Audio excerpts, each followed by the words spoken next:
Сәлем достар, бүгін сіздермен қатпарлы әрі ерекше самсалар дайындаймыз.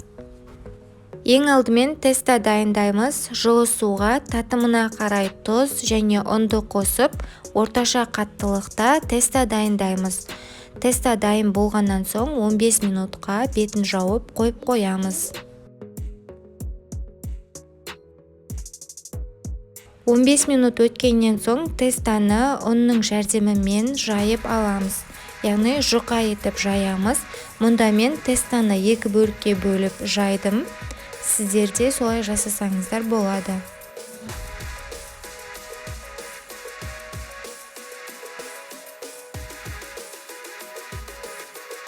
Тестаны жайып алдық. Енді бөлме температурасында тұрған жұмсақ сары майды біркелкі етіп жағамыз.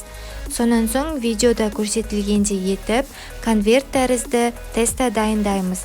Яғни біз тесталарды бір-біріне біріктірген кезде әр бетіне жұмсақ сары майды жағуды ұмытпауымыз керек.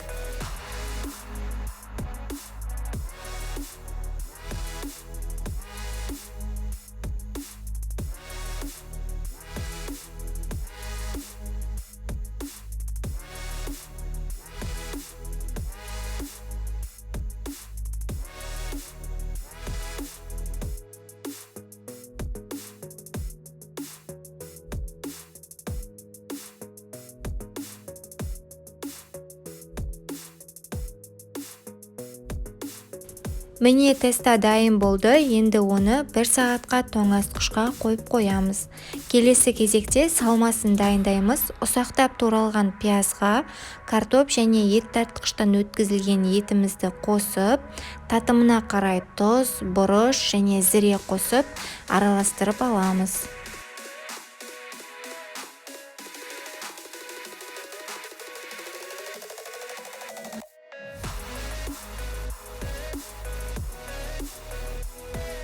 Салмасын дайындап алдық. Енді тоңазытқышта 1 сағат тұрған тестаны алып, оқтаудың жәрдемімен квадрат тәрізді етіп жаямыз.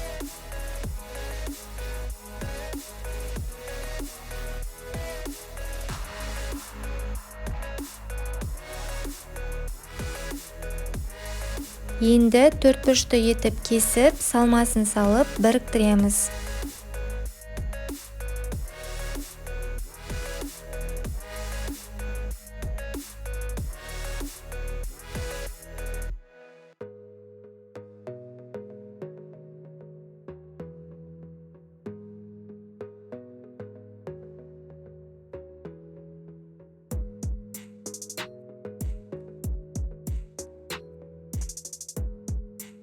Жартылай дайын болған самсаларды листке орналастырып, жұмыртқа жағып, видеода көрсетілгендей етіп узорлар жасаймыз.